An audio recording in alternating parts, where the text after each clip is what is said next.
for the last week or couple of weeks, I'm sure that those of you who've been following us have had some very interesting activity, because we've been to various demonstrations, we've been to some shows, we've had a chance to see Hollywood productions to the max. And so today, coming off of yesterday, all of you that saw the program yesterday, that was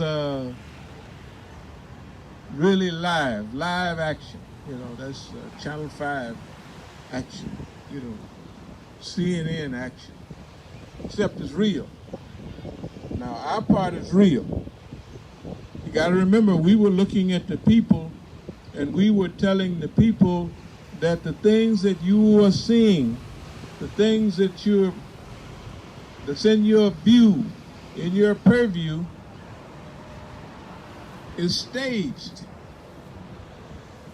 This has been our belief from the very beginning, but we had to wait for a while. We waited for a little while so we could finally look at it, and then we could adjust our view, we could upgrade our view, and then we could see exactly where we wanted to go.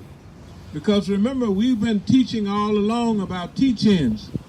Teach-ins are something that where you have to be taught and trained and cooperate. Martin Luther King them participated in teach-ins when they went to up in the mountains to their retreats and what have you.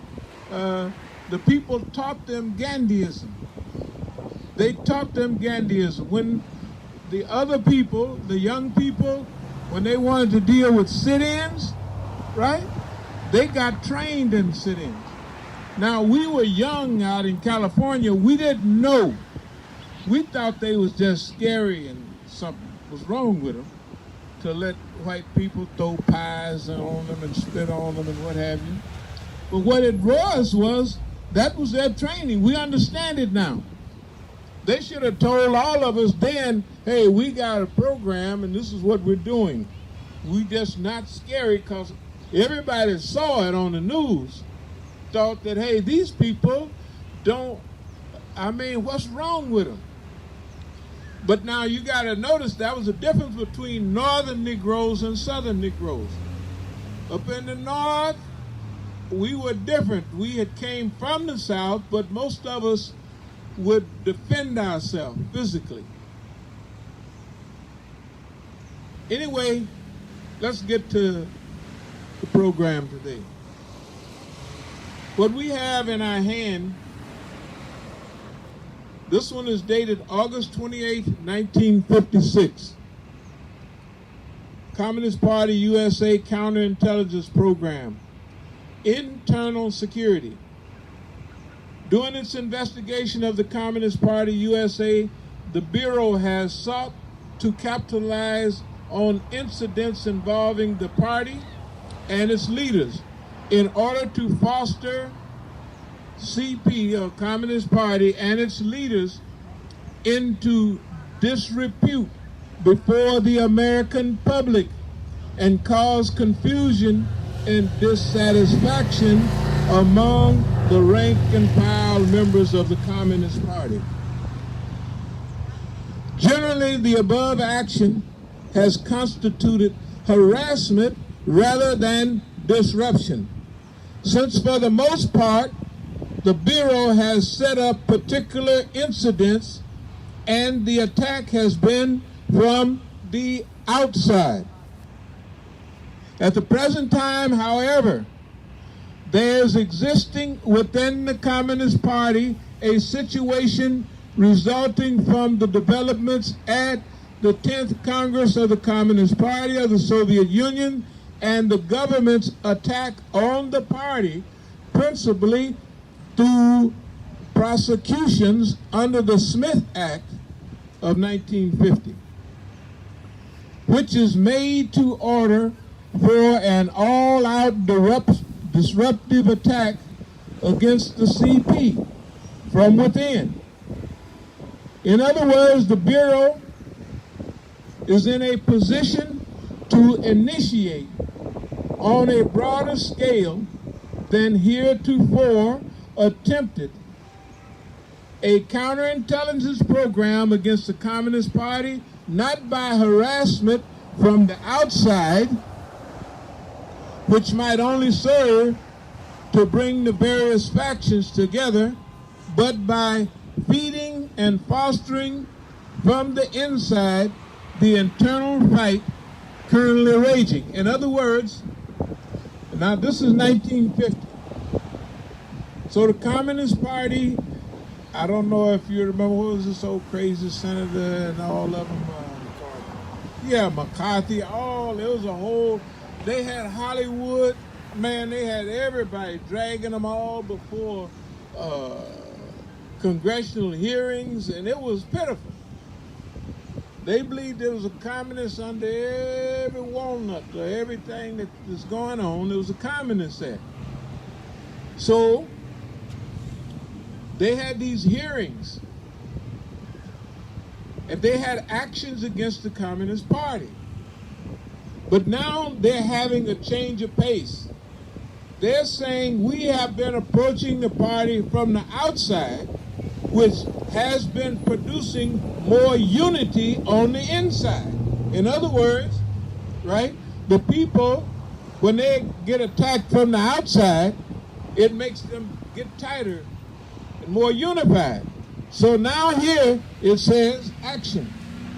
A memorandum together with a letter to 12 key officers is being prepared, requesting those officers to submit to the Bureau the identities of certain informants who will be briefed and instructed to embark on a disruptive program within their own clubs, sections, districts, or even on the national level. So now the government, the United States government, the FBI, is launching an illegal campaign. The people aren't doing anything, right? The Communist Party is acting like we have a right to be communist, and we have a Communist Party. But the government don't look at it like that. So now they have those informants will raise objections and doubts as to the success of any proposed plan of action by the CP leadership. In other words, whatever you bring up, they're going to be against it. Okay. They will seize every opportunity to carry out the disruptive activity, not only at meetings, conventions, etc., but also at social and other contacts with CP members and leaders. 11/15/1960, groups seeking independence from Puerto Rico, counterintelligence program, subversive control. It is believed that upon instituting a counterintelligence program in this field, efforts should be directed with the following aims in mind.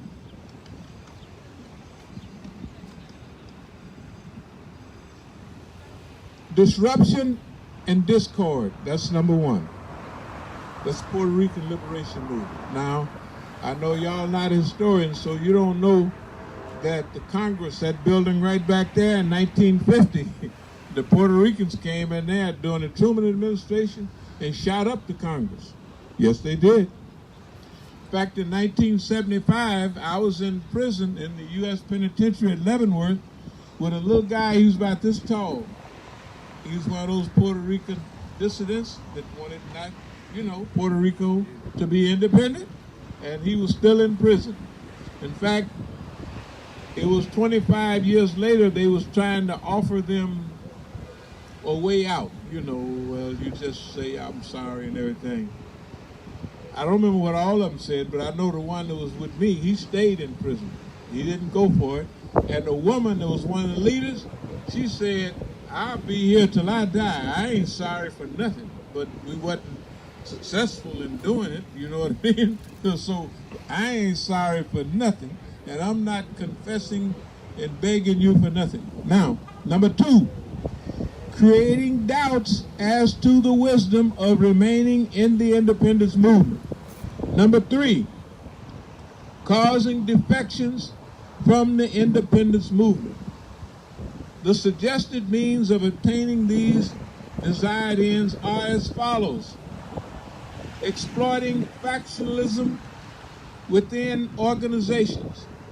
Factionalism is a common fault within the pro-independence groups, and it is believed that this existing element can be developed, enlarged, and exploited. Fractions such as the existence between two at that time can be exploited through the use of an informant to point out to one the inefficiency of the other, and in general conversations fan the fire of existing friction, thereby helping to bring a fractional split. I want to say something before I go on a little bit. I want you to imagine Puerto Rican movement. I want you to imagine the Communist Party. I want you to imagine black people who are new at liberation and freedom. They just want to be free. And the government launched a special program. It's not the city, but the United States government, the most professional criminal organization, the Federal Bureau of Investigation, with all the facilities at its disposal, would attack these poor, innocent people who only want what? Freedom and liberation. They want what the Constitution guarantees them. They want what the Declaration of Independence gave them. That's all they wanted. And here's this big old monster, the Federal Bureau of Investigation, under the sweetest man in the world, old J. Edgar Hoover. See, y'all didn't know he was sweet. Y'all thought he was mean and tough. Well, he was mean and tough. But that's how perverts are. Perverts are like, if they like you, they like you. Do anything you want. But if perverts don't like you, you're in trouble. He hated black people. He didn't think nothing about black people. He didn't even have any federal agents that was black till years later. But they used the whole arm of the government and the Congress and all of its institutions that surround us, promoting factions between various independence groups. In this instance, the use of informants and anonymous letters could be used, set forth in a number 1 above, and in addition to mimeograph flyers, could be utilized in conjunction with the anonymous letters criticizing the leadership of the organization and giving the impression that it has been prepared by another pro-independence group, starting fitna between groups. Put us on there, United Slaves of America. And one of them is the Black Panther Party, and it has Huey Newton with a to-do list. We have to kill, today I have to kill Ron Karenga. Ron Karenga was not kicked out of the movement, but he wasn't welcome until about 15 years ago, 20 years ago. Because what Ron Karenga and his crew did to the Black Panther Party at UCLA in 1969. His friends like Bunchy Carter and them, they were assassinated and killed at UCLA in 1969. Why? They fell for the okie doke. The FBI put out flyers.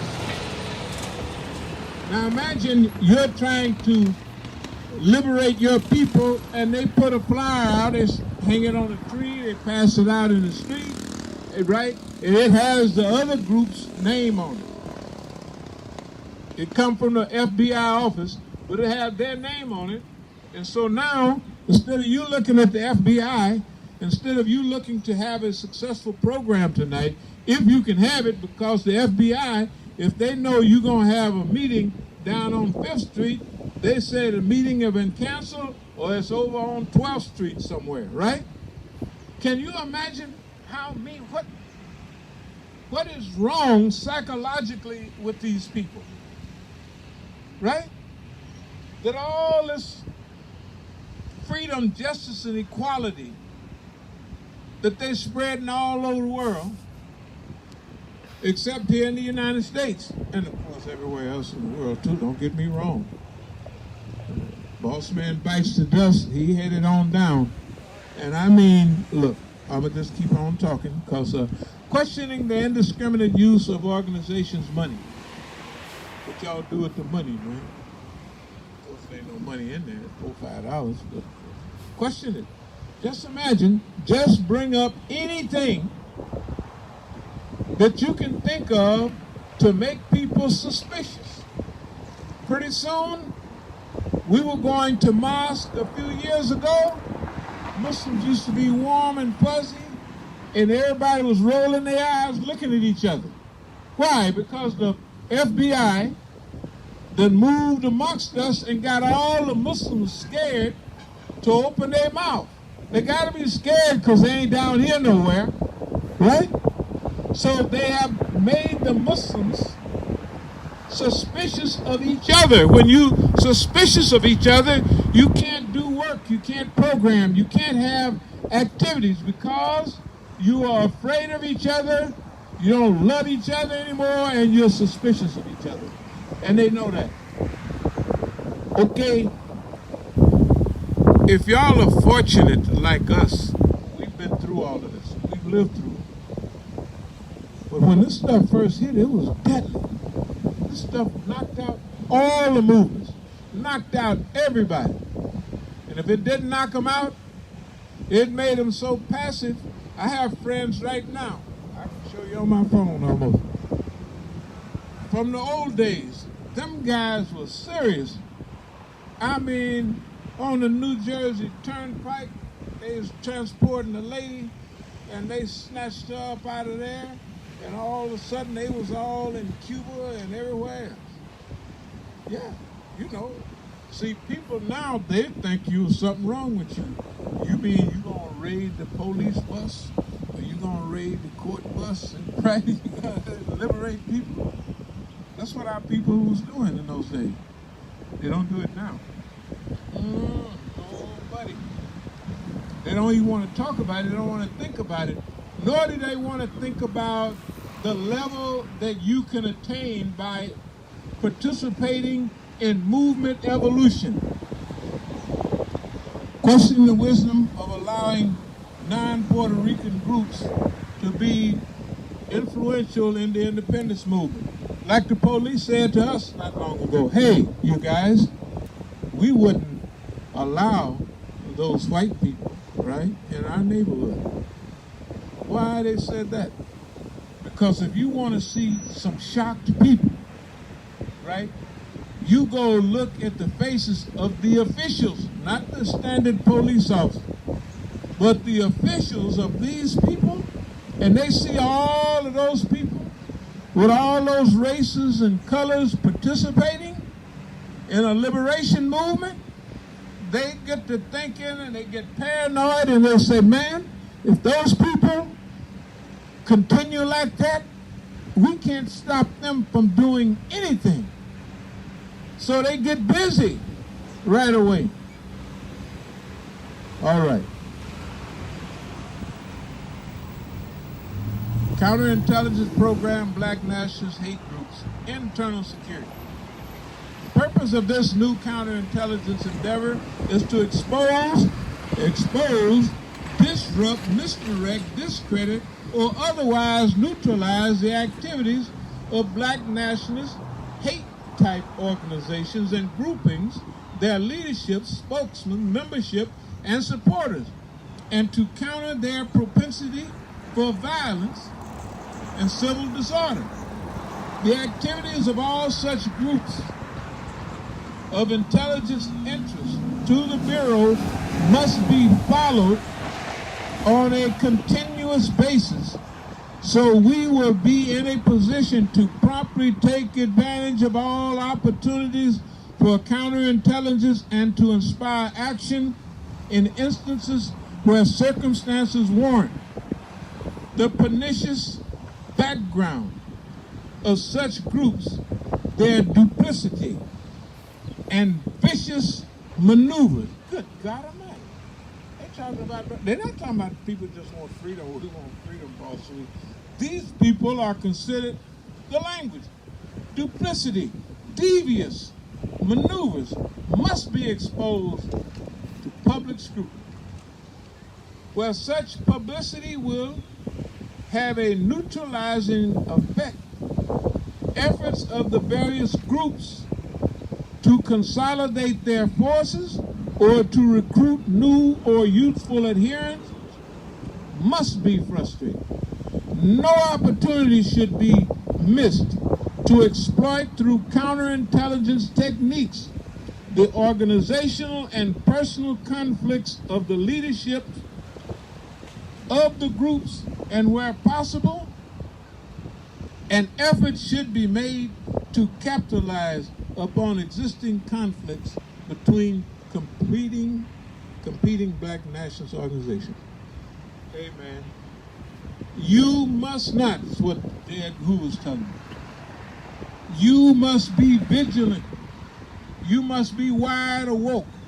You have to employ and contact all of our informants, our snitches, our provocateurs and collaborators. And you must take full advantage of every opportunity to disrupt, to cause discord, to de-unify, disharmonize all the activities of these people. Let's say it right here. You can't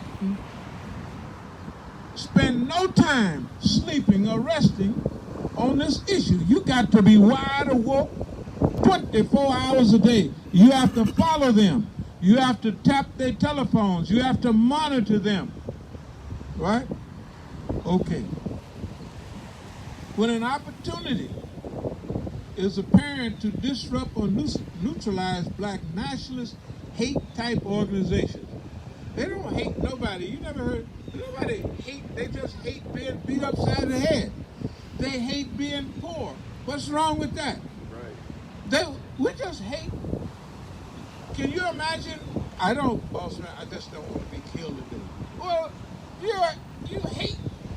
Why you hate? Well, I don't hate life. I actually love life. But in the meantime, yeah, I love life. That's why.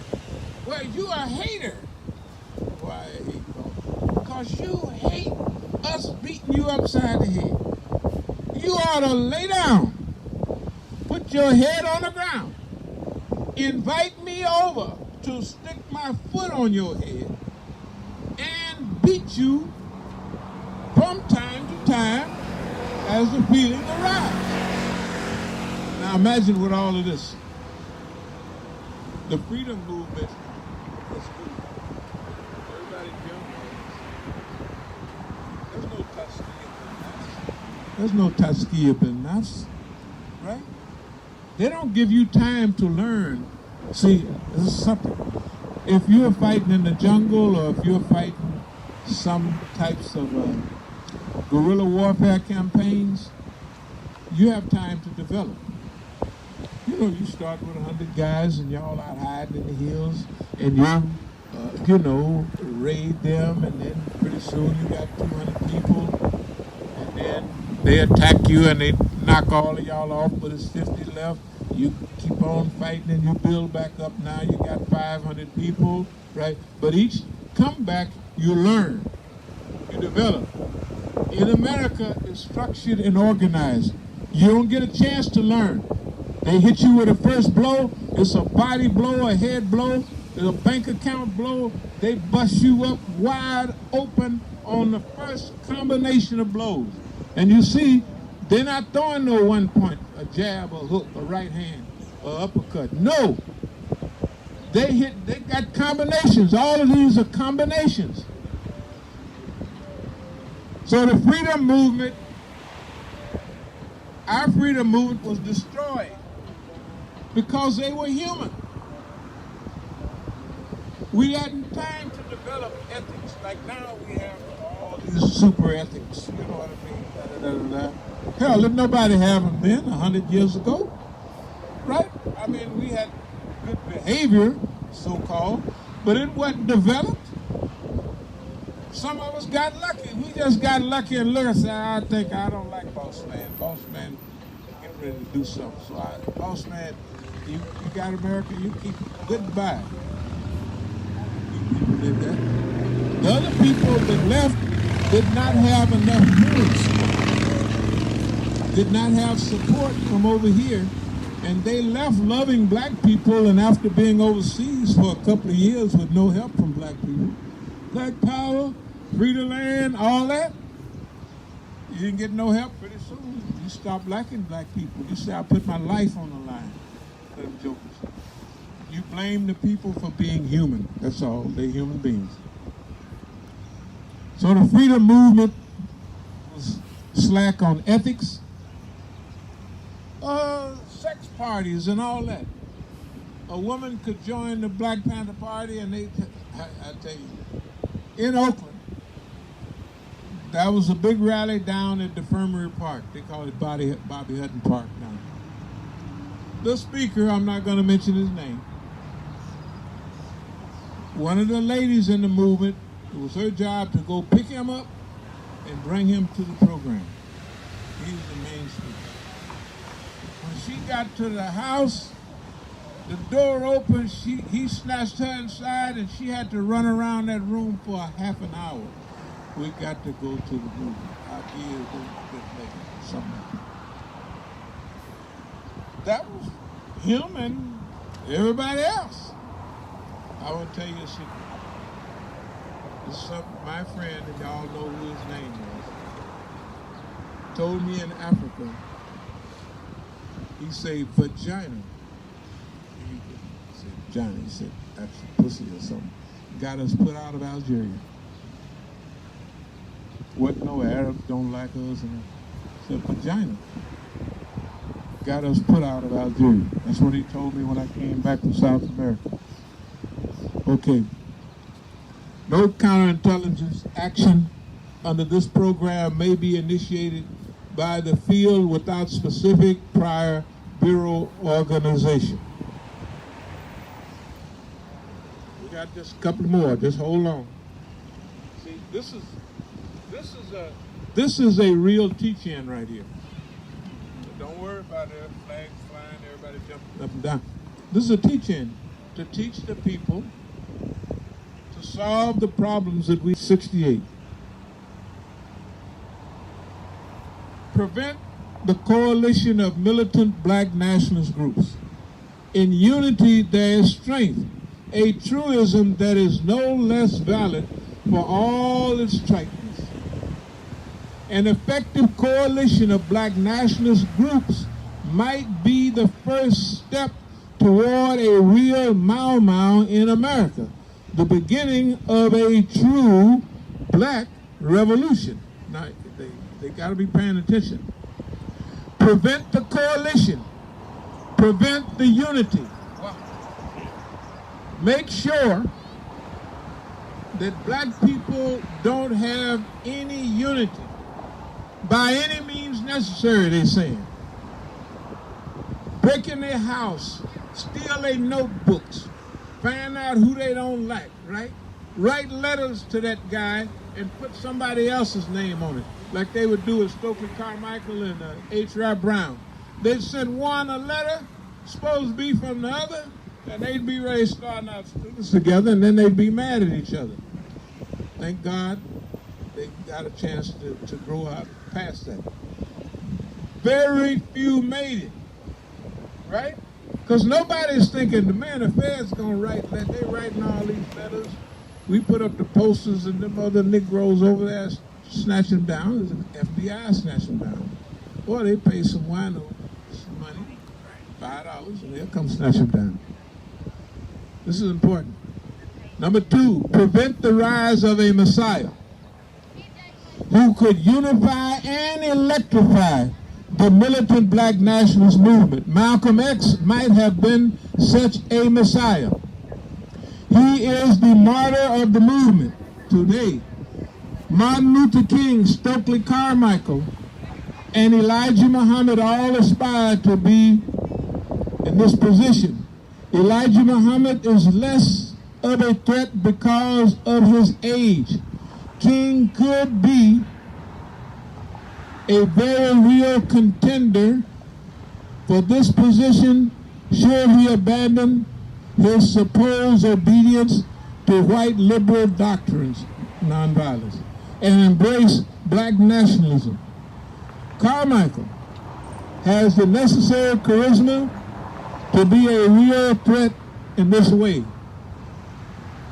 Does anybody know, I think, was Martin Luther King assassinated on April 4th, 1968.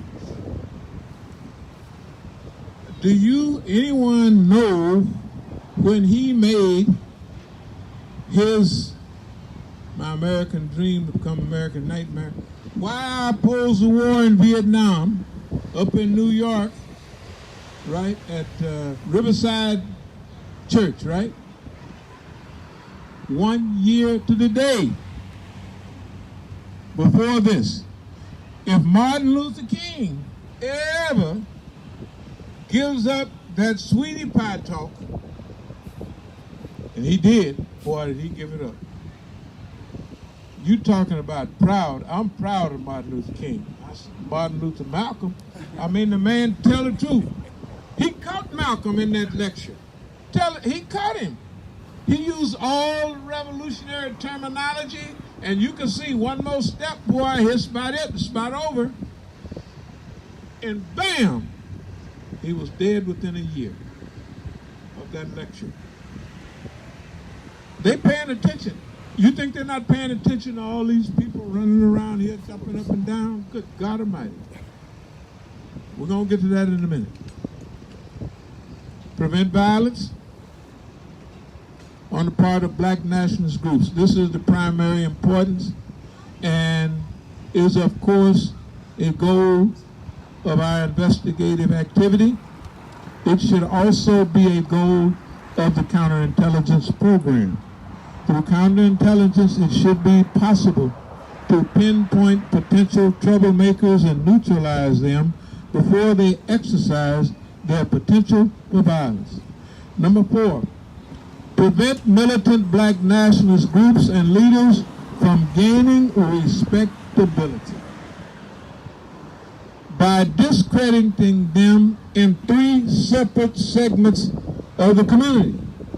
The goal of discrediting black nationalists must be handled tactically in 3 ways. You must discredit these groups and individuals to first the responsible Negro community. They must be discredited to the people in the church, the educated people and all. They have to be discredited to the middle of the roaders. The responsible Negro community. Second, they must be discredited to the white community. Both the responsible community and to liberals who have vestiges of sympathy for militant black nationalists simply because they are Negroes. So you got to hit the middle of the roaders. We used to have a saying, if they come for me in the morning, they're coming for you tonight. So if they come for the middle of the roaders, the revolutionaries in the morning, they're going to come for you tonight, right? Everybody know that now. So they have to be discredited to the white community and to to liberals who have vestiges of sympathy for militant black nationalists simply because they are Negroes. What's the first thing the police said? We ought not to have them white folks in our neighborhood, right? Can you imagine how panicked? He was playing in one way, but he was serious in another. Can you imagine if 25, 30, 40%, even 50% of those white people out there are serious, right? That's enough people to change the world.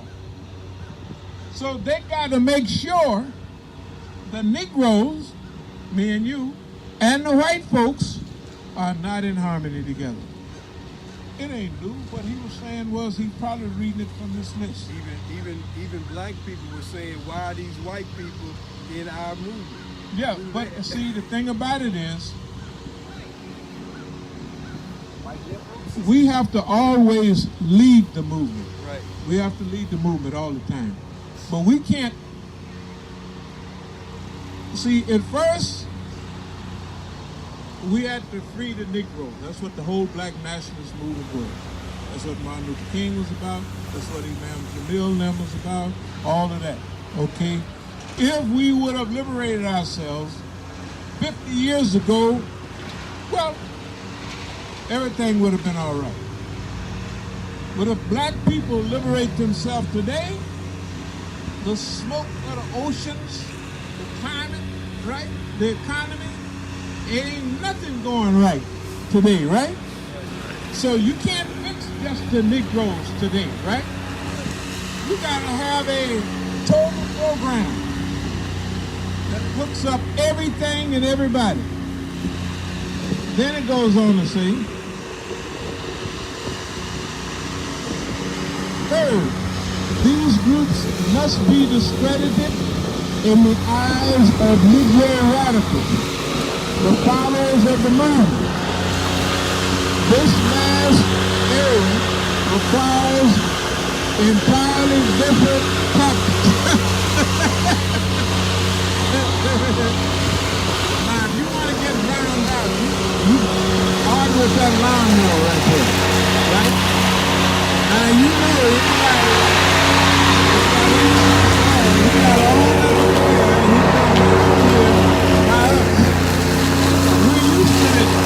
you came over here today to make sure Boss Man didn't have no, after we fixed things up over there in the demonstration yesterday, we came over here to make sure, right, that we had a nice, peaceful, that's what we're going to read this list.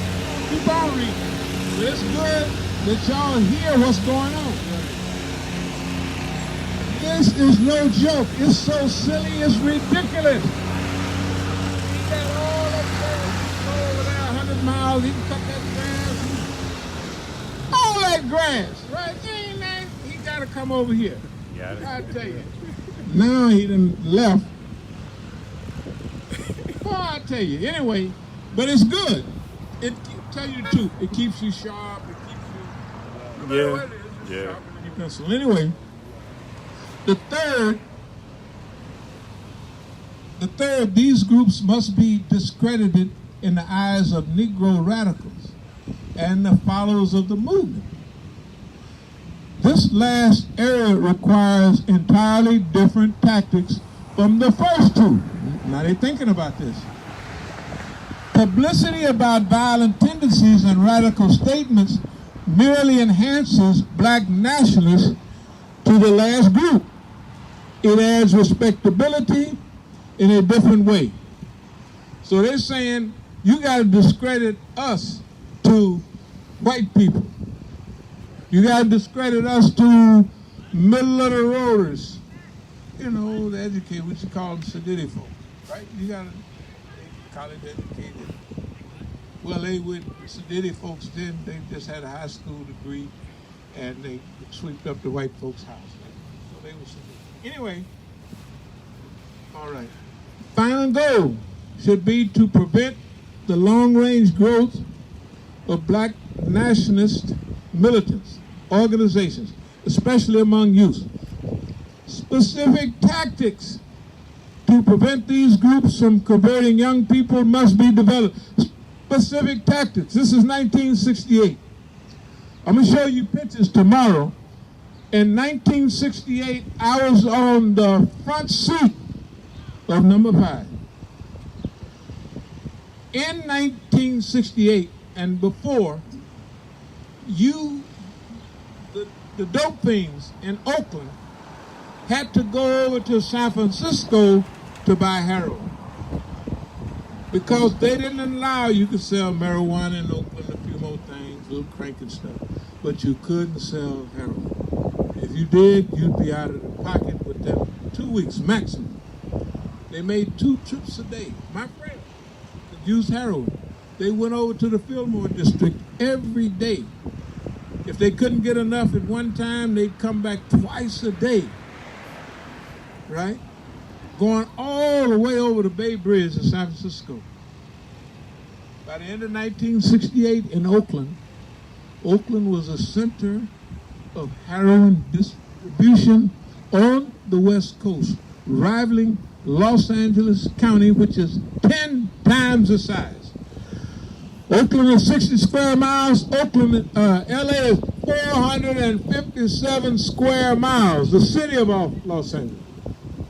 The city of Los Angeles, they used to have everything from high mountains to desert. Now it's all covered over, but that's the way. 457 square miles. One of the biggest cities in America, except for one, Oklahoma City, believe it or not. Oklahoma City is 600, I don't know what they do with it, but 600 square miles. Anyway, within a few years, black people locked their doors, closed their windows. The loving friendship and companionship of the black community was gone with one thing: heroin. Heroin killed the movement in its tracks. It broke up the black family. It gave the Gestapo the right to break in our homes, beat down doors, right? It was 100% successful. Actually, it was more than that. 150% successful. I'm telling you from experience. Everybody in Oakland would know. I was on the front seat. They can't say you don't know that about that. I do know exactly about that. Of course, I tried to prove it in 1973 in LA court, but that's a long story. We'll get to that later. Primary targets of the counterintelligence program, black nationalist hate groups, should be the most violent and radical groups and their leaders. We should emphasize these leaders and organizations that are nationwide in scope and are most capable of disrupting this country. These targets should include radical and violence-prone leaders, members, and followers of Student Nonviolent SNCC. It says Student Nonviolent Program. Southern Christian Leadership Conference.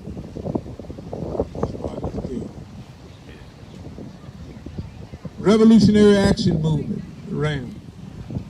Nation of Islam.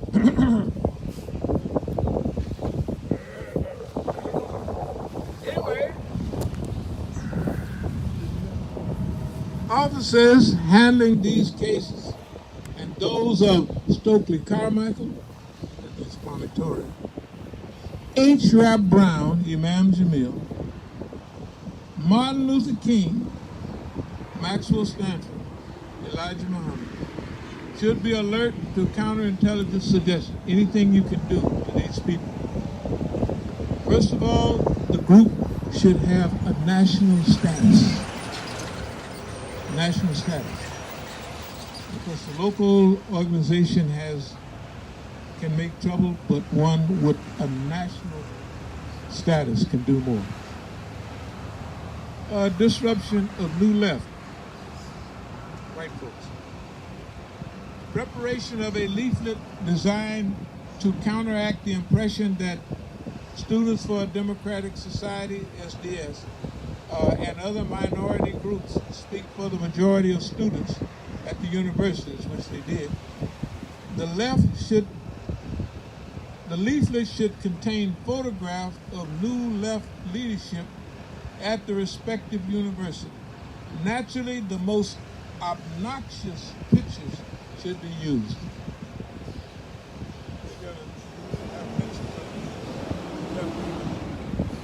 And the most obnoxious pictures have to be used. The instigating of the taking advantage of personal conflicts or animosities existing between new left leaders. Why do you think we say we love everybody? Forget it, I don't care. Even if you blah, blah, blah, blah, we love you anyway. Why? Because if we get to fighting each other, what about boss? He's sitting up there not minding his own business. He's up there enjoying himself, drinking a mint julep, and we cutting each other's throat. That's insanity. Preparation of leaflets. Creating the impression that certain new left leaders are informants for the Bureau of other law enforcement agencies. Putting a snitch jacket on people. You know, old crazy man in Oakland, he done called the police. I'm not going to talk about that. I talk about that. 500 times. He done told the police so many lies and assaulted me and the police. They'll take me off to jail. He told the people, Imam Musa is the police. I said, good. I got knots on my head. They steal my money. What else they do? They do whatever they want. What have they done to you, dear brother? Absolutely nothing. Anyway, so put a snitch jacket on people. That's what we used to call it. The use of articles from student newspapers and/or underground press to show the depravity of the new left leaders and members. In this connection, articles showing advocation of the use of narcotics and free sex are ideal to send to the university officials, wealthy donors, members of the legislature, and parents of students who are active in new left manners. Cut the people off. Isolate people. I'll just ask one question real quick. Why do you think that isolation feels comfortable to us? Because it's normal. Right? It's normal. So we're isolated, everybody else is over there together, scared to death. Now, where do you think we would want to be? You got a whole house full of, I ain't gonna call them sisters and names, because we're gonna have to work together very soon, inshallah. So we're not gonna do any name calling. We love everybody, all brothers and sisters, love y'all. But drug use, make sure drug use was just kind of getting started. So if you use too much dope, people wouldn't trust you a whole lot. Since the use of marijuana and other narcotics is widespread, remember in those days they called marijuana narcotics. In fact, in 1937, when they outlawed hemp, whatever they call it, marijuana, they said Negroes get depraved. I don't know if y'all ever heard of it. Sex crazy. Good God Almighty. Boy, they put it on Negroes. Can you imagine? And then cocaine was the same thing. They said them niggas get full of that cocaine and they start raping white women. I'll tell you, look at here. Boss man is not a nice guy. That's all I can say. Boss man blames you for being alive. You're alive? You ought to be shaming yourself for being alive. Let me finish up right quick. Drawing up anonymous letters regarding individuals. This is the same old stuff. Writing to people in the neighborhood. If you got a job, you better not have a job. Because now any job, the FBI walk in, they say, we're from the FBI. They all get nervous. Because whatever they doing, they know that there's something they doing wrong. Taxes, they hiding a girlfriend in the cupboard or something. Don't nobody want to do nothing with the FBI. Well, we think y'all to fire Johnny Boy now. He's Mike. Gone, boss. Hey, man. Mike. Oh, the mic, yes. Drawing up anonymous letters and leaflets again. Anonymous letters or leaflets describing fact. All of that. drawing up lies. Now, you got to remember, this is the FBI falsifying documents about innocent people. Okay. So we're going to move toward, well, we got a few more things. There is a definite hostility among SDS and other new left groups towards the Socialist Workers' Party, the Young Socialist Alliance, and the Progressive Labor Party. These hostilities should be exploited whenever possible. You got to remember, nobody's breaking the law, but who? The FBI, the one that's protecting you. Consider the use of cartoons, photographs, and anonymous letters, which will have the effect of ridiculing the new left. Ridicule is one of the most potent weapons which we can use against it. Ridicule. Drawing cartoons or making a nigger's nose a little bigger. It's bigger than already. Be alert to opportunities to confuse and disrupt new left activities by misinformation. For example, when events are planned, notification of the event has been canceled or postponed could be sent to various individuals. I'll speed up here. Infiltration. Number one, infiltration. Agents and informers did not merely spy on political actors. Their main purpose was to discredit and to disrupt their very presence. And this smear campaign exploited and disrupted all of those beautiful activities. Psychological warfare from the outside. The FBI and the police use a myriad of dirty tricks to undermine progressive movements. They planted false media stories and published bogus leaflets and other publications. They just did what they wanted. You had a landlord, oh my goodness. Mr. Landlord, we know you got some violations here, but of course it's you. And hippies in there, the other way, right? It's people's need. Harassment through the legal system. We'll talk about that tomorrow. Extra legal force and violence. They will actually kill you. For extra. And people always tell me, man, Musa, you ought to be scared. I said, scared my behind. I said, let me tell you. I know when you're lucky. I know Alama Zakzaki, when he has 6 children. He's in prison. They done said let him go years ago. He's going blind. He done had 2 strokes. His wife is dying. She's in prison with him. I think they killed his mother. Those are people, yeah, some of his followers, they had him come into a room and poured gasoline in there and set him on fire. Okay, so I'm standing here under a tree in the shade. I had a little sweat popping off, but that's it. And plus, if I walk by that tree, somebody jump out and say, boo, well, they do it one time. What you doing? But if 1,000 times they jump out from behind that tree and holler boo, I said, man, you got to get yourself another job. You know what I mean? And do something different, right? That's the way we are. I'm telling you, longevity is a great gift. Because the things that used to kill you off prevent the rise of a Messiah who could unify and electrify the movement, right? Okay? We done been to every program. How often do they put our message out? We got to rescue these young kids. That's part of our mission. We're headed to California, but for a minute, we got to stop here and we got to have programs on this issue.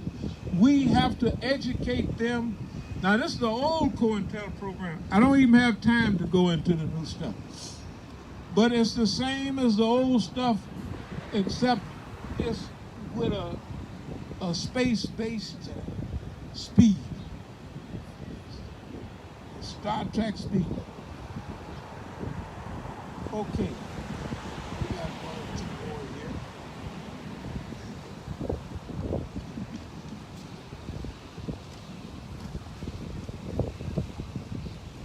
here. Prevent militant black nationalist groups and leaders from gaining respectability among the masses. Prevent the long-range growth of militant black nationalist organizations, especially amongst the youth. Specific tactics to prevent these groups from converting young people must be developed. Now imagine, they think they got all this foolishness on TV, all this stuff on the radio, and everybody, right, is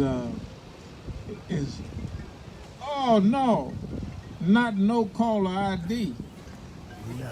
Is that y'all? I ain't gonna answer the phone. I'm up here trying to help the people, and y'all calling me on no caller ID. Why, you ought to be ashamed of yourself. Y'all ain't ashamed? Well, you ought to be. That's no caller ID. You know who that is. Boy, they hearing this truth, and they boiling. They sitting up in there. They watched yesterday, and they watched them foil the trick. Now imagine all the no call ID people. I just offered the white man, JCP or whatever it was the other day, and he ain't answered. So that means, anyway, we're going to threaten you with nothing. Because we love you and we love everybody. Even though you meet people and shoot the people, drag them up and down the street, but hey, man. So we love you for that. And I'm sure the people are getting drug up and down the street like you too. In the meantime, we got to help the people. Now imagine what we was saying. All those young people, let's say 1/4 of them are sincere. The white man that did all of this, got all the news, I ain't went into 911, got all that to mislead all the people, and they turn the switch and all of them is out here in the street, ready to roll. You think he ain't panicking?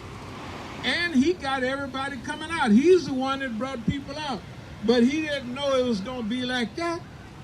That means that he has prepared for us a whole group of hundreds and thousands of people to rescue from his trap, to save them from that trap, so they don't have to go through all of this. That's what our job is. Talking about teaching and preaching, that's what we're going to do. We're going to dedicate this next recent period to rescuing, to saving those people from the things that killed us a long time ago. And you know what?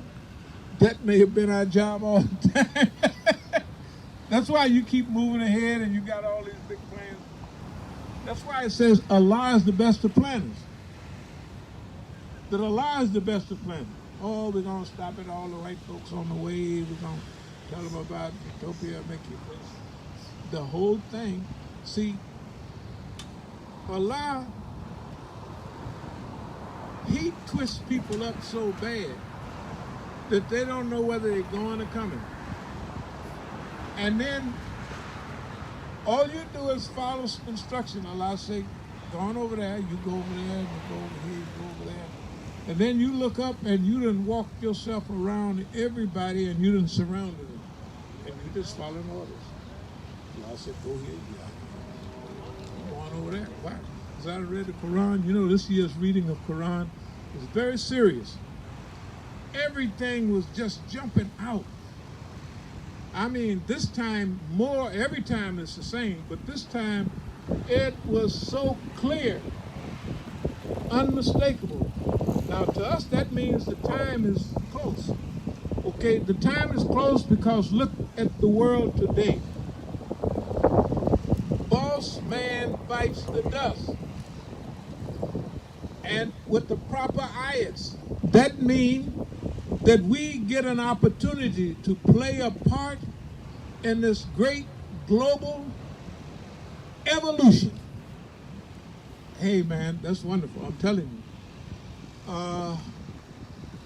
I'll close with this. Maybe in the past People might have dreamed about it, but we're living right in the middle of it right now. We're smack dab in the middle of it. And we have to think, work, and mostly we have to be grateful to Allah subhanahu wa ta'ala. Thankful to Allah for allowing us to be here and for allowing us to play a part in this great struggle. How you doing there, boss man? All right. Walaikum salam. We're not making too much noise, are we? All right. All right.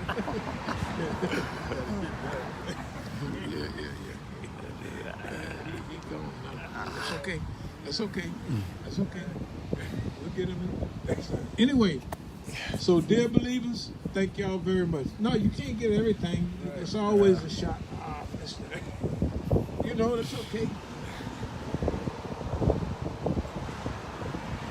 Thank y'all very much. We'll wrap this up tomorrow. And then after tomorrow, we'll get back in the mix. But we want to have a couple of days where we clarify what we're talking about. Then after that, we'll have some more days of clarifying. We're going to do what we was asking everybody else, to have teachers. They wasn't doing it. So we're doing myself. They can do what they want. Thank you very much. Assalamu alaikum wa rahmatullahi wa barakatuh.